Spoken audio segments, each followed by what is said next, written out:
శిల్పి, విజన్ కలిగినటువంటి నాయకుడు, రాష్ట్రాన్ని సాంకేతికత, పారిశ్రామికత, మౌలిక వసతులతో కొత్త శిఖరాలకు తీసుకెళ్లినటువంటి అభివృద్ధి పథకర్త, హైదరాబాదును సైబరాబాదుగా తీర్చిదిద్దినటువంటి దూరదృష్టి, అమరావతిని ప్రజల కలల రాజధానిగా మార్చినటువంటి మహోన్నతమైనటువంటి వ్యక్తి, ఆంధ్రప్రదేశ్ రాష్ట్రాన్ని స్వర్ణాంధ్రగా మారుస్తున్నటువంటి గౌరవ ముఖ్యమంత్రి వర్యులు శ్రీ నారా చంద్రబాబు నాయుడు గారిని ఈ కార్యక్రమాన్ని ఉద్దేశించి మాట్లాడవలసిందిగా కోరుతున్నాం.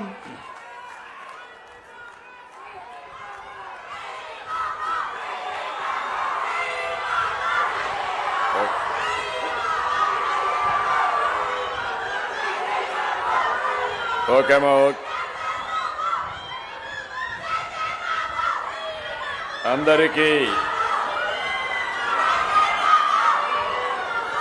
అందరికీ నమస్కారాలు. గౌరవనీయులు ఉప ముఖ్యమంత్రి, జనసేన అధినేత,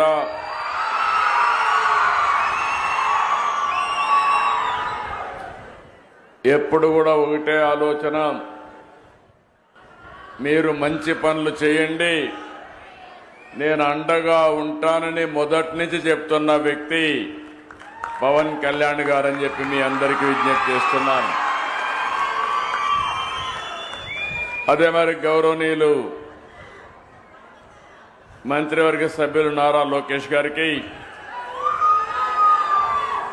బీజేపీ రాష్ట్ర అధ్యక్షులు గౌరవనీయులు పివిఎన్ మాధవ్ గారికి, గౌరవ పార్లమెంట్ సభ్యులు కేశినేని శివనాథ్ గారికి, గౌరవ శాసనసభ్యులు బోండా ఉమామహేశ్వరరావు గారికి, గద్దె రామ్మోహన్ రావు గారు, ఆర్టీసీ చైర్మన్ కొనకళ్ళ నారాయణరావు గారు, వైస్ చైర్మన్ పిఎస్ మునరత్నం గారు, ప్రిన్సిపల్ సెక్రటరీ కాంతిలాల్ దాండే గారు, ఎండి ఏపీఎస్ఆర్టీసీ ద్వారకా తిరుమలరావు గారు, ఈరోజు ఈ కార్యక్రమంలో మా పక్కన కూర్చున్న ఆడబిడ్డలు శ్రీమతి ఉమా, శ్రీమతి రత్నవేణి, వీళ్ళిద్దరిని కూడా మీ అందరి తరపున ప్రతినిధులుగా ఉచిత ప్రయాణ సౌకర్యాన్ని ఏర్పాటు చేస్తున్నాం. కాబట్టి మొదటి లబ్ధిదారులుగా వారిని గుర్తించి వారిని గౌరవించామని చెప్పి నేను మీకు తెలియజేస్తున్నా. ఇక్కడుండే మీకే కాకుండా రాష్ట్రంలో ఉండే 2,62,00,000 మంది మహిళలకు విజ్ఞప్తి చేస్తున్నా. ఈరోజు నేను చేసిన కార్యక్రమం స్వాతంత్ర దిన సందర్భంగా చేశాను. మీకు ఆర్థిక స్వాతంత్రం కల్పించడమే నేను ధ్యేయంగా పనిచేస్తున్నా. నేను గాని, పవన్ కళ్యాణ్ గారు గాని, బీజేపీ గాని తప్పకుండా మా ఆడబిడ్డలకు మహర్దశ వచ్చే వరకు మీకు మేము అండగా ఉంటామని హామీ ఇస్తున్నా. ఈరోజు మీ ఆనందం చూస్తున్నా. మీ ఆనందం కోసమే మేము పనిచేస్తున్నాం. నేను అందుకనే ఒక మాట చెప్పాం. ఏమమ్మా ఆడబిడ్డలు అందరూ ఆనందంగా ఉన్నారా? అక్కలు చెల్లెళ్ళు ఆనందంగా ఉన్నామంటే ఊరంతా అయినపేట గట్టిగా చప్పట్లు కొట్టి హర్షాన్ని వ్యక్తం చేయండి.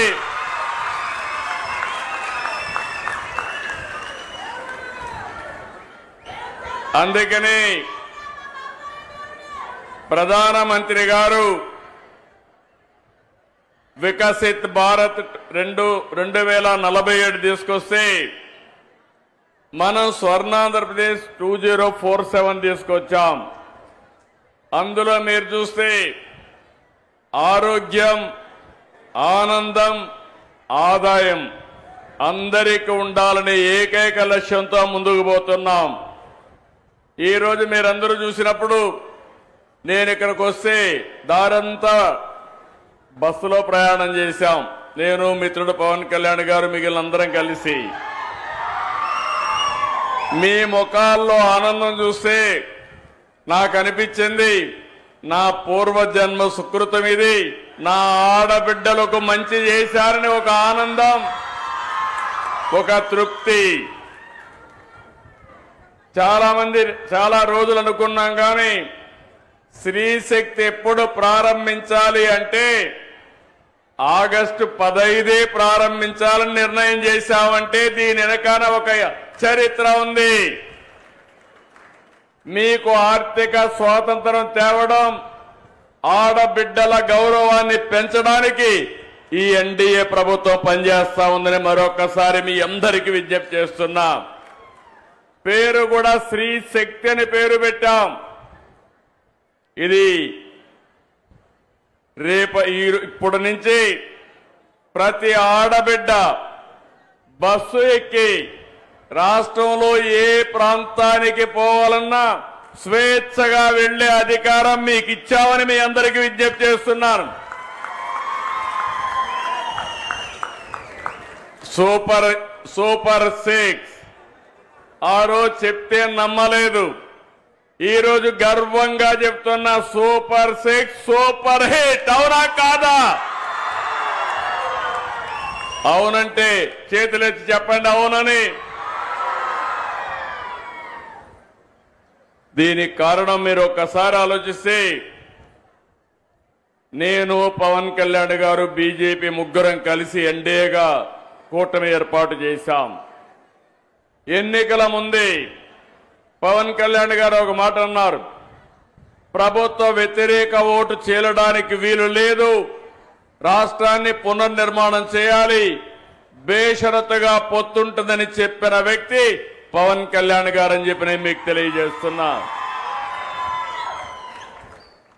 అన్ని ఆలోచించుకుని 3 పార్టీలు కూడా మేము ఒకే మాట చెప్పాం, రాష్ట్ర పునర్నిర్మాణం జరగాలి. మీరందరూ కూడా 5 సంవత్సరాలు చాలా ఇబ్బందులు పడ్డారు. నేను అడుగుతున్నా ఇక్కడే వాళ్ళని, 5 సంవత్సరాల్లో ఎప్పుడన్నా నవ్వారమ్మా మీరని అడుగుతున్నా. ఇంట్లో అయినా ఆనందంగా ఉన్నారా అని మిమ్మల్ని అడుగుతున్నా. రోడ్డు మీదకి వస్తే తిరిగి ఇంటికి పోతామని భరోసా మీకుందా అని అడుగుతున్నా. ఈ రోజు హామీ ఇస్తున్నా, నా ఆడబిడ్డల జోలికి ఎవడైనా వస్తే తాట తీస్తా. మీరు నిర్భయంగా ఉండొచ్చు. మీరు ఒకసారి గుర్తుపెట్టుకోవాలి, నాకు మీ మీద ఎక్కడా లేని అభిమానం ఇప్పుడు కాదు, 30 ఏళ్ల నుంచి ఇదే పని చేస్తున్నా. నేను మీటింగుల్లో చెప్పేవాడిని, ఆడబిడ్డల పరిస్థితి చూస్తే చిన్నప్పుడు తల్లిదండ్రుల పైన తల్లి తండ్రి కూడా వివక్ష చూపించేవారు. మగపిల్లలైతే చదివించేవాళ్ళు, ఆడపిల్లలైతే పెళ్లిళ్లు చేసి అత్తవారింటికి పంపించేసేవారు. పెద్ద అయిన తర్వాత భర్త పెత్తనం, సినిమాకు పోవాలన్నా లేకుంటే సరదాగా ఒక షాపింగ్కి పోవాలన్నా పర్మిషన్ తీసుకొని వెళ్ళాలి. భర్తకు మాత్రం పర్మిషన్ లేదు, భార్యకు మాత్రం పర్మిషన్ కావాలి. ఆ తర్వాత మీరు ఆలోచిస్తే మీ కడుపులో పుట్టిన మీ బిడ్డలు పెద్ద అయిన తర్వాత నీకేంది తెలియదులే, నువ్వు వంటింట్లో ఉండు అని చెప్పేవారు. అప్పుడు నా ఆలోచనే డాక్రా సంఘాలు, మెప్మా సంఘాలను విజ్ఞప్తి చేస్తున్నా. ఆ రోజు నేను ఒక మాట చెప్పాను, గుర్తుపెట్టుకోవాలి, మా ఆడబిడ్డలు తెలివితేటల్లో అందరికంటే ఎక్కువ. ఒక విధంగా చెప్పాలంటే ఈరోజు మీరు ఆర్టీసీ బస్సుల్లో చూస్తున్నారు. నేను ఆ రోజు ఉద్యోగాల్లో కాలేజ్ సీట్లో రిజర్వేషన్లు పెట్టాను, 33% పెట్టాను. ఆర్టీసీ బస్సుల్లో కండక్టర్లు, డ్రైవర్లు కూడా రిజర్వేషన్లు పెట్టాను. నా ప్రయత్నం ఫలించింది. కండక్టర్లు మాత్రం వచ్చారు, డ్రైవర్లు మాత్రం రాలేదు. తొందరలో ఆర్టీసీలో డ్రైవర్లుగా కూడా మా ఆడబిడ్డలు వచ్చే పరిస్థితి వస్తుంది. తొందరలోనే ఎలక్ట్రికల్ వెహికల్స్ వస్తాయి. స్టీరింగ్ దగ్గర కూర్చుంటే ఆటోమేటిక్గా డ్రైవింగ్ చేసే పరిస్థితి వస్తుంది. కాబట్టి మా ఆడబిడ్డలు పైకి వచ్చే అవకాశం వస్తుంది. ఆ రోజు నేను డాక్రా సంఘాలు పెట్టి అనేక విషయాలు మీకు నేర్పించాను. ఆఫీస్కి ఎట్టబోవాలో చెప్పాను, ఆదాయాన్ని ఎట్ట పెంచుకోవాలో చెప్పాను. మీరు రూపాయి పొదుపు చేయండి, నేను రూపాయి ఇస్తానని పొదుపు ఉద్యమానికి శ్రీకారం చుట్టాం. మీరు ఫైల్స్ తీసుకెళ్తా ఉంటే మగవాళ్ళు ఎగతాళి చేశారు ఆ రోజు.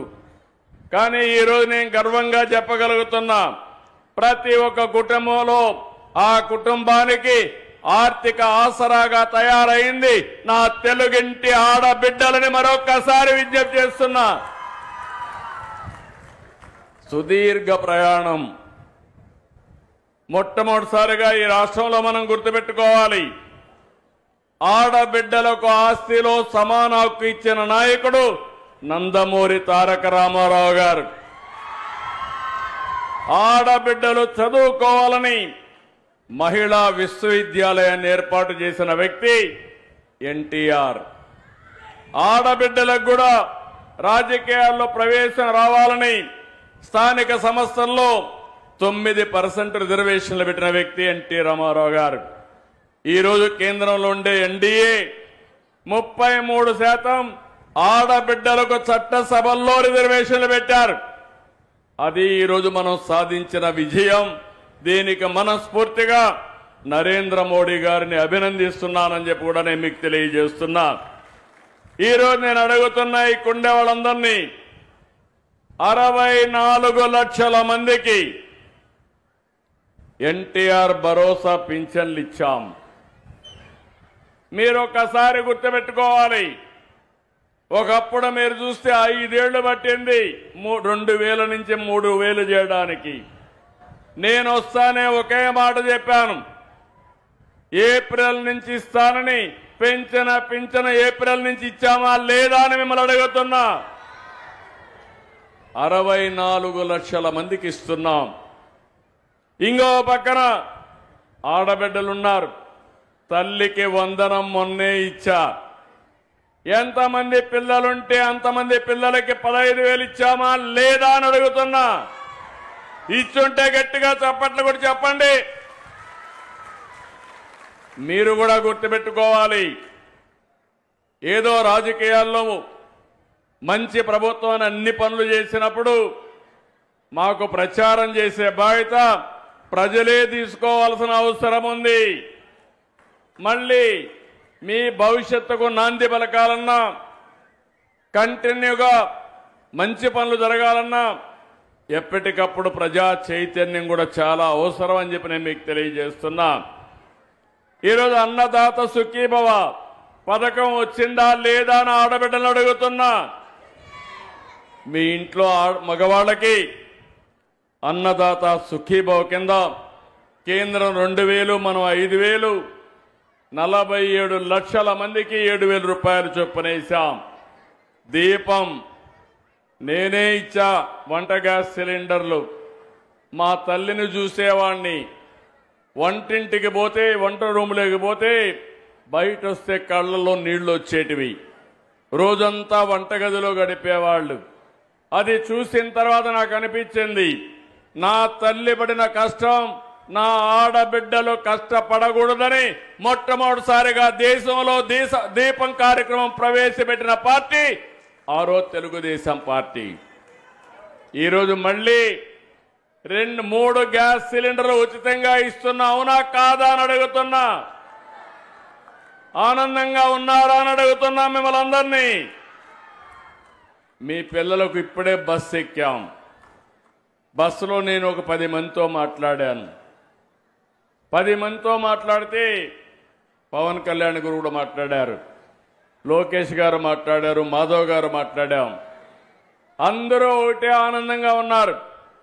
ఈరోజు మాకు 1,500 నుంచి 2,000 రూపాయలు నెలకు భారం తగ్గుతా ఉంది, ఖర్చు తగ్గుతా ఉందని ఆడబిడ్డలు ఆనందపడే పరిస్థితికి వచ్చారు. అది ఈరోజు స్త్రీ శక్తి పథకం వల్ల లాభం అని చెప్పి కూడా నేను మీకు తెలియజేస్తున్నా.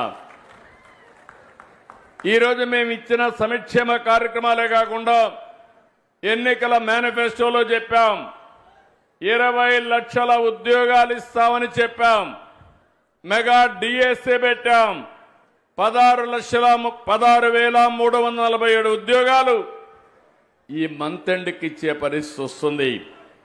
నేను ఒకటి హామీ ఇస్తున్నా, 5 సంవత్సరాల్లో 20 లక్షల ఉద్యోగాలు కల్పించడానికి ఈ ప్రభుత్వం సిద్ధంగా ఉన్నాం. తప్పకుండా చేస్తామని మరొకసారి మీ అందరికీ హామీ ఇస్తున్నా. ఇప్పటికీ మిమ్మల్ని అందరినీ వేధిస్తున్నటువంటి ల్యాండ్ టైటిలింగ్ యాక్ట్ కూడా రద్దు చేశాం.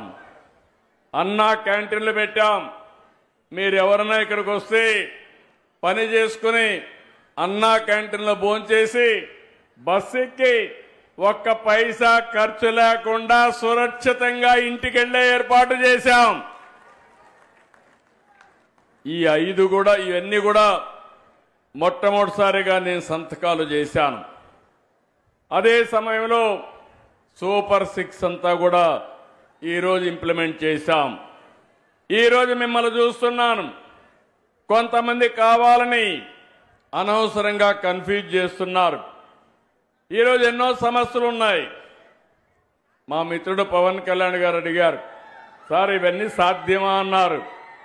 నేను ఒకటే చెప్పాను, తప్పకుండా మనసుంటే సాధ్యం. మన ఆడబిడ్డలకు ఇవ్వాలి, ఇచ్చి తీరతానని ఆ రోజు చెప్పాను. మాట నిలబెట్టుకున్నామని మరొక్కసారి విజ్ఞప్తి చేస్తున్నా. Palle Velugu, ultra Palle Velugu, city ordinary, express, metro express, వీటిలో ఏ బస్సు ఎక్కినా, ఎంత దూరం వెళ్ళినా, జిల్లాలు మారినా ఎవరికి ఇబ్బంది లేకుండా ప్రయాణ సౌకర్యం ఏర్పాటు చేసే బాధ్యత ఈ ప్రభుత్వానిది. 11,449 బస్సుల్లో 8,458 బస్సులు మీకోసం, స్త్రీశక్తి కోసం కేటాయించాం. ప్రతి తల్లి అత్తింటిలోని తన కూతుర్ని ఉచిత బస్సులో వెళ్లి చూసి తిరిగి రావచ్చు. పైసా ఖర్చు లేదు. ప్రతి కోడలు అత్తతో కలిసి ఉచిత బస్సులో మార్కెట్కి పోయి సరుకులు కొనుక్కొని ఇంటికి పోయే పరిస్థితి వస్తుంది. ప్రతి మహిళ, ప్రతి యువతి ఉద్యోగానికి, విధులకు ₹1 ఖర్చు పెట్టకుండా అదనంగా డబ్బులు సంపాదించుకునే పరిస్థితి వస్తుంది.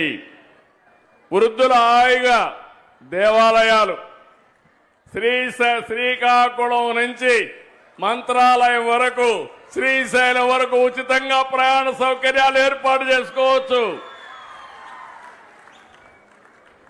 పుణ్యక్షేత్రాలన్నీ దర్శించుకోవచ్చు. చిరు వ్యాపారులు, మీ ఉత్పత్తులను చూశాను. కొంతమంది నాకు చెప్పారు, మేము చేపలు అమ్ముకుంటున్నాం, విజయవాడ నుంచి కొన్ని వస్తువులు తీసుకుపోయి అమ్ముతున్నాం. ఈరోజు మాకైతే రోజుకు ₹100 బస్ ఛార్జీలు అవుతాయి, అది మిగులుతుందని వాళ్ళు చెప్పినప్పుడు చాలా సంతోషం కలిగింది. నరేగా పనులకు వెళ్ళేవాళ్ళు, కూలీ పనులకు వెళ్ళేవాళ్ళు ఆర్టీసీ బస్సుల్లో వెళ్ళి మీరు పనిచేసి మళ్ళీ ఇంటికి పోయే పరిస్థితి వస్తుంది. నేను ఎన్నోసార్లు చెప్పాను, అనేక కార్యక్రమాలు తీసుకొచ్చాం. ఈరోజు ఈ కార్యక్రమం ద్వారా 2,62,00,000 మంది మహిళలకి లబ్ధి చేకూరే ఏకైక కార్యక్రమం ఈ యొక్క స్త్రీశక్తి అని చెప్పి కూడా నేను మీకు తెలియజేస్తున్నా. దీనికి డబ్బులు అవుతాయి, పర్వాలేదు, మీ ఆశీస్సులు ఉన్నాయి. మీ ఆశీస్సులున్నంత వరకు కొండనైనా బద్దలు చేసే శక్తి ఎన్డీఏ ప్రభుత్వానికి ఉంది. వెనక్కి తిరిగి చూసే సమస్య లేదు. దూసుకెళ్తాం తప్ప వెనక్కి చూడమని చెప్పి కూడా నేను మీకు తెలియజేస్తున్నా. ఈరోజు కొన్ని చూస్తే బస్సులో మేము గుర్తింపు కోసం ఎంతమంది వచ్చారో లెక్కేసుకోవడం కోసం బోర్డింగ్ పాయింట్ నుంచి గమ్యం వరకు ఎంత దూరం వెళ్తారో జీరో టికెట్ కింద దీన్ని అందరికీ ఇష్యూ చేస్తున్నాం. ₹1 కూడా ఎక్కడ పే చేయొద్దండి. చాలా స్పష్టంగా ఉండండి. ఇది ఒక అన్నగా మేమిచ్చే మీకు ఒక వరం, ఒక కానుకని మరొకసారి నా ఆడబిడ్డలందరికీ విజ్ఞప్తి చేస్తున్నా. ఒకప్పుడు ఆర్టీసీ బస్సుల్లో నేను కొన్ని సీట్లు మీకు రిజర్వ్ చేసి పెట్టాను. ఈరోజు ఉచితంగా ప్రయాణ సౌకర్యం ఏర్పాటు చేస్తున్నాను. ఇంకో పక్క ఈరోజు 0 ఫేర్ టికెట్ మీరు ఎక్కడికక్కడ వాళ్ళు ఇస్తారు. మీకు ఒక అవగాహన వస్తుంది. అది తీసుకొని మీ ఆధార్ నెంబర్ కానీ అథెంటికేషన్ కోసం ఏ నెంబర్ ఇచ్చినా అది సరిపోతుందని చెప్పి కూడా నేను మీకు తెలియజేస్తున్నాను. ఈరోజు మీరు ఆసుపత్రికి పోయేవాళ్ళు కానీ, స్కూళ్ళకు పోయేవాళ్ళకి కానీ, కాలేజీలకు పోయేవాళ్ళకి కానీ, ప్రభుత్వ కార్యాలయాలకు పోయేవాళ్ళకి కానీ, మార్కెట్ కోసం పట్టణాలకు వెళ్ళే వాళ్లకు ఇది చాలా ఉపయోగపడుతుంది. అయితే ఈరోజు అన్ని ప్రికాషన్లు తీసుకున్నాం. ఎందుకంటే ఉండే బస్సులన్నీ కూడా ఆపరేషన్లో పెట్టాం. అన్ని బస్సుల్ని కండిషన్లో ఉంచాం. అదే సమయంలో 4-5 రివ్యూ మీటింగులు కూడా పెట్టి డిపార్ట్మెంట్ని అప్రమత్తం చేశాం. ఎక్కడ ఏ బస్సు నిలవడానికి వీలు లేదు. ఒకవేళ ఎక్కడన్నా ఇది వస్తే ఇమ్మీడియట్ గా రిపేర్ చేయడానికి కూడా పర్యవేక్షణ కోసం మనుషులు పెట్టాం. బస్సులన్నిటికీ ఎక్కడ బయలుదేరుతుంది, ఎక్కడుంది, ఇవన్నీ కూడా మీ సెల్ ఫోన్లోనే మీరు చూసుకునే విధానానికి శ్రీకారం చుట్టామని చెప్పి కూడా నేను మీకు తెలియజేస్తున్నా. ఇది రియల్ టైం ట్రాకింగ్ సిస్టమ్ కూడా తీసుకొచ్చాం. దీనివల్ల ఎక్కడా ఇబ్బందులు లేకుండా చేస్తామని కూడా హామీ ఇస్తున్నా. ఈరోజు ఇంకొక పక్కన 129 డిపోలు ఉన్నాయి, 423 బస్ స్టేషన్లు ఉన్నాయి, 4 జోనల్ వర్క్షాపులు ఉన్నాయి. అన్ని వ్యవస్థలను బలోపేతం చేశాం. నేను ఒకటే ఆర్టీసీ సిబ్బందికి మేనేజ్మెంట్కి విజ్ఞప్తి చేస్తున్నా. మా ఆడబిడ్డలకు ప్రయాణ సౌకర్యం ఏర్పాటు చేస్తున్నాం. ఇబ్బందులు లేకుండా నడిపే బాధ్యత మీదని మరొకసారి వారికి విజ్ఞప్తి చేస్తున్నాను. మీరు ఫెయిల్ అయితే నేను మాత్రం రోడ్డు మీదకే వస్తా. ఆ విషయం కూడా ముందుగానే అప్రమత్తం చేస్తున్నా. ఆ పరిస్థితి రానీరని చెప్పి నేను మా వాళ్ళని కోరుతున్నాను. ఈరోజు నేను ఒకటే ఆలోచిస్తున్నాను. మా ఆడబిడ్డలకి ఉచిత ప్రయాణ సౌకర్యం శ్రీశక్తి ద్వారా ఇస్తూనే ఆర్టీసీలో కూడా డబ్బులు సంపాదించే మార్గాలు ఆలోచిస్తున్నా. లేకపోతే డబ్బులు లేకపోతే రాబోయే రోజుల్లో బస్సులు కూడా తిరగవు. అందుకనే మీరు ఒక్కసారి చూస్తే రాబోయే రోజుల్లో పార్సల్ సర్వీస్ని కానీ, ఇక్కడ బ్రహ్మాండమైన బిల్డింగ్లు ఉన్నాయి. ఈ బిల్డింగ్లన్నింటిలో కానీ కమర్షియలైజ్ చేసుకుంటే ఎక్కువ రెంట్లు వస్తాయి. అలాంటి యాక్టివిటీస్ చేయడం కానీ, ఓనర్స్ ఆర్టీసీ ఉంటారు కానీ ఆదాయం వచ్చే మార్గాలు కూడా చూస్తామని చెప్పి నేను మీకు తెలియజేస్తున్నా. భవిష్యత్తులో నాకు ఒక కల ఉంది, ఒక ఆశయం ఉంది. ఇప్పటి నుంచి ఏ బస్సు కొన్నా ఎలక్ట్రికల్ వెహికల్సే బస్సులే కొంటాం.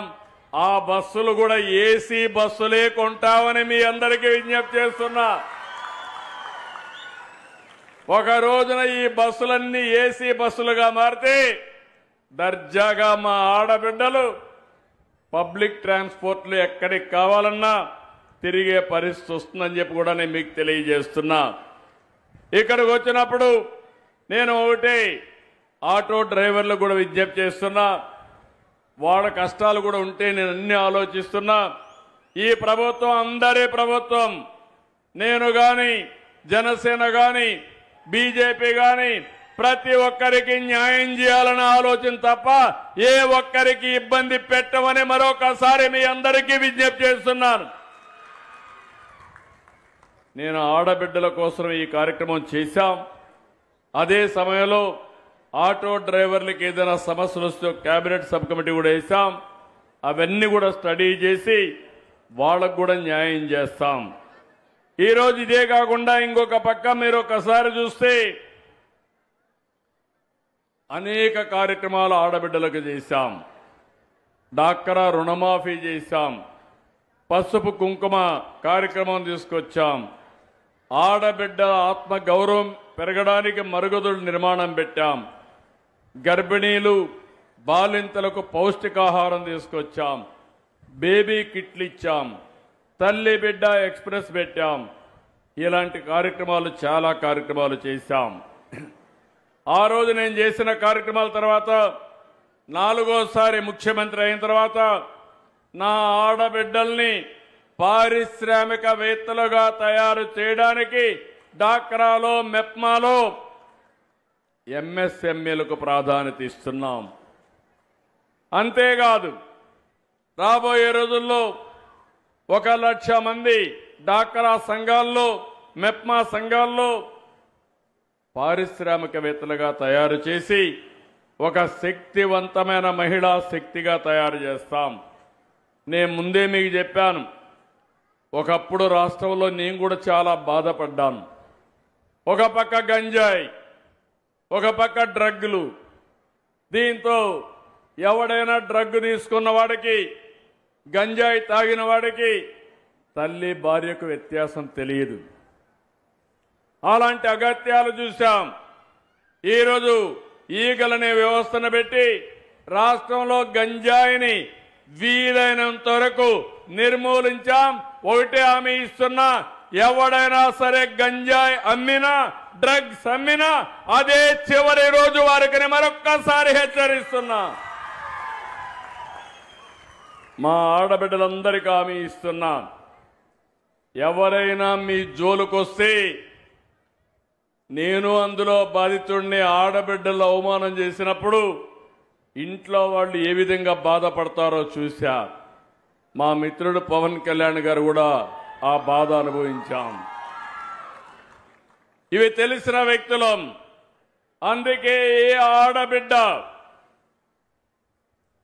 క్యారెక్టర్ అసాసినేషన్ కింద అవమానం చేసే పరిస్థితి ఎవడొచ్చినా సోషల్ మీడియాలో కానీ ఎక్కడ చేసినా వదిలిపెట్టనని మరొక్కసారి హెచ్చరిస్తున్నా.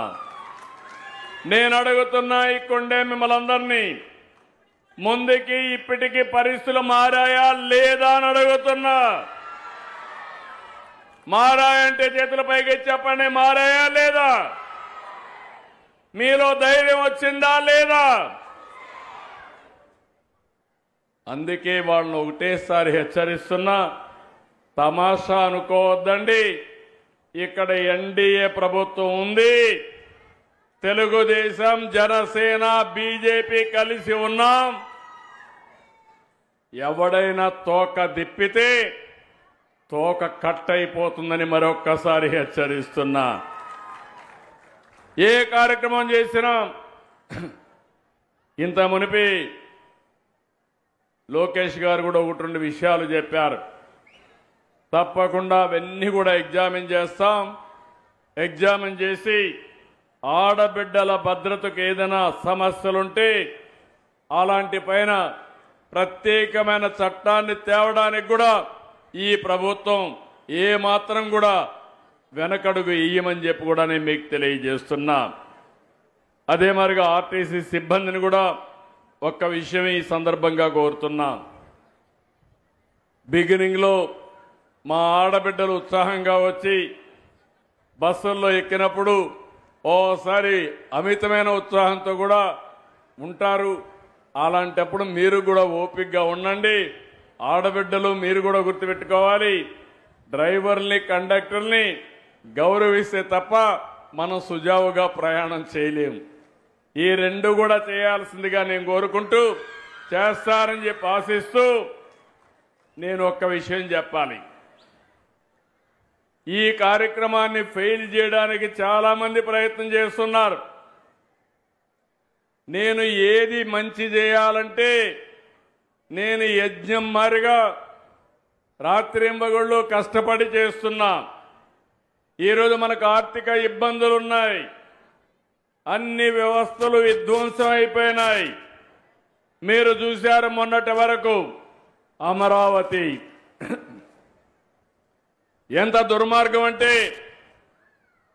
29,000 మంది రైతులు 34,000 ఎకరాలు భూమి ఒక్క పైసా తీసుకోకుండా ఈ ప్రభుత్వం పైన నమ్మకంతో ల్యాండ్ పూలింగ్ లో ఇచ్చారు.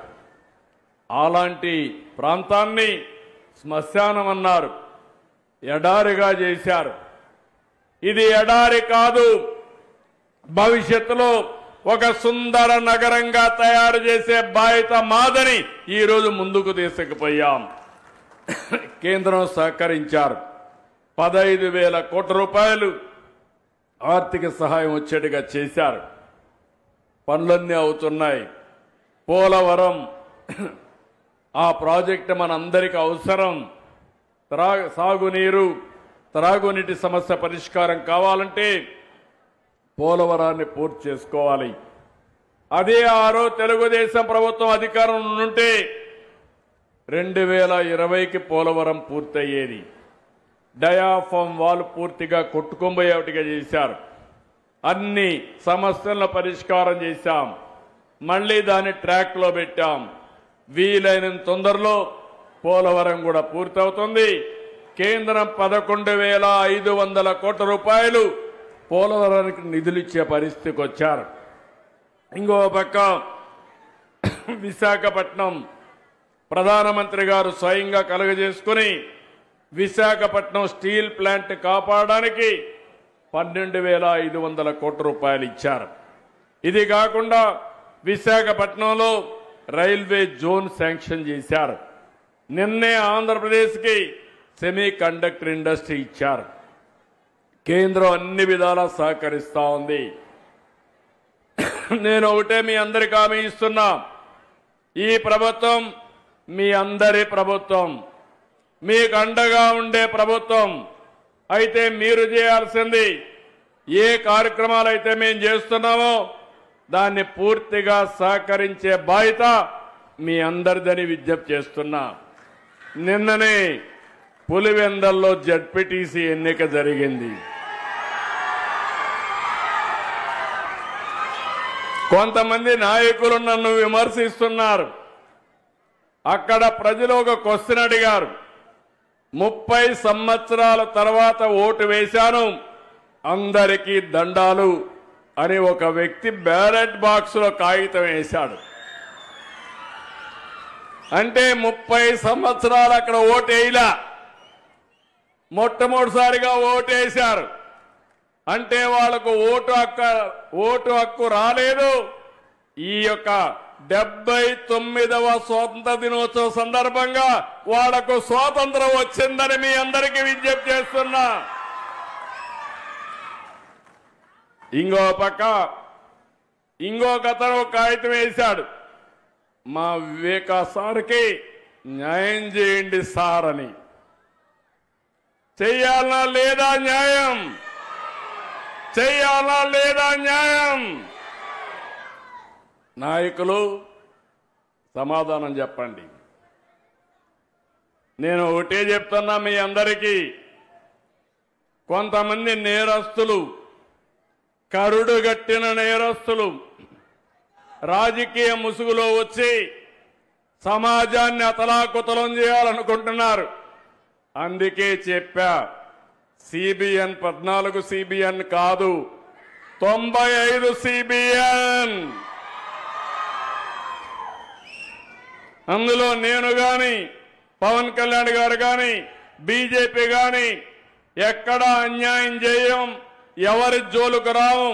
ప్రజాస్వామ్యాన్ని అపహాస్యం చేసిన, నేరాలు చేసి రాజకీయ ముసుగులో తప్పించుకోవాలన్నా వదిలిపెట్టే సమస్య ఉండదు, ఉండబోదని మరొకసారి విజ్ఞప్తి చేస్తున్నా. నేను ఇప్పుడు మిమ్మల్ని అడుగుతున్నా, ఈ 2 క్వశ్చన్స్కి సమాధానం చెప్పాలనా లేదా? మనం మీ అందరి బాధ్యత అవునా కాదా? మీ అందరి బాధ్యతే మా బాధ్యత. ఆ విషయం కూడా చెప్తున్నా. రాబోయే రోజుల్లో ఎక్కడా రిగ్గింగులు ఉండవు, ఇష్టానుసారంగా చేయడానికి వీలు లేదు. ప్రజాస్వామ్యయుతంగా ఈ పార్టీ ఉంటుంది, ఎన్డీఏ ఉంటుంది. అదే సమయంలో నిరంతరం మీకోసం పనిచేస్తామని మరొక్కసారి తెలియజేసుకుంటూ ఈరోజు నాకెంత ఆనందంగా ఉందంటే మనందరం స్వాతంత్ర దినాన్ని జరుపుకుంటే నా ఆడబిడ్డలకు ఆర్థిక స్వాతంత్రం ఇవ్వడానికి ముందుకొచ్చానని ఎక్కడ లేని ఆనందం ఉంది, తృప్తి ఉంది. ఇదే కాదు, మేము 3 పార్టీలు కూడా కష్టపడేది, సంపద సృష్టించేది మీరు మీ కుటుంబాలు బాగుండాలని, మీ కష్టాలు తీరాలని నిరంతరం పనిచేస్తున్నాం. అందుకే ఆ రోజే చెప్పాం, సమిక్షేమం, అభివృద్ధి, సుపరిపాలన ఈ 3 కూడా కలిపి తీసుకొని ముందుకు పోతామని చెప్పాం. ఈ రోజే నేను అనౌన్స్ చేశాను, మీరు ఏ ఆఫీసుకు పోయే పని లేదు. మీ సెల్ ఫోన్లో వాట్సాప్కి వెళితే 700 సేవలు ఆటోమేటిక్గా మీకు అందుబాటులోకి వచ్చాయి. అది ఈరోజు ఎన్డీఏ పరిపాలన. ఇక్కడ అదే సుపరిపాలన. ఒకప్పుడు మన భూములు కబ్జా చేస్తే ఆ భూములు కాపాడుకోలేని పరిస్థితి. ఒకప్పుడు మన భూమి మనది, పట్టాదారు పాసు పుస్తకం మనది, ఆ పట్టాదారు పాసు పుస్తకం పైన బొమ్మ మాత్రం వేరే వాళ్ళది. ఇప్పుడు అవి లేవు. రాజముద్రతో, ప్రభుత్వ అధికార ముద్రతో మీకందరికీ పట్టాదారు పాసు పుస్తకాలు ఇచ్చిన పార్టీ ఎన్డీఏ అని చెప్పి కూడా నేను మీకు తెలియజేస్తున్నా. ఇలాంటి అనేకమైన వినూత్నమైన కార్యక్రమాలకు శ్రీకారం చుట్టాం. చాలా సంతోషం. ఈరోజు మళ్ళీ చెప్తున్నా, నేను ఏ కార్యక్రమం చేసినా మొట్టమొదట నేను చేయబోయేది మా ఆడబిడ్డల్ని దృష్టిలో పెట్టుకొని చేస్తానని మరొక్కసారి మీ అందరికి హామీ ఇస్తూ మీ అందరి దగ్గర సెలవు తీసుకుంటున్నా. జై హింద్. నాటి అమరావతిని ఏలినటువంటి గౌతమీపుత్ర శాతకర్ణి ఆంధ్రప్రదేశ్ రాష్ట్రాన్ని అభివృద్ధి రాష్ట్రంగా మార్చినటువంటి గౌరవ ముఖ్యమంత్రి వర్యులు మరి ఈ సందర్భంగా ఫ్లాగ్ ఆఫ్ చేయవలసిందిగా వారికి సాదర స్వాగతం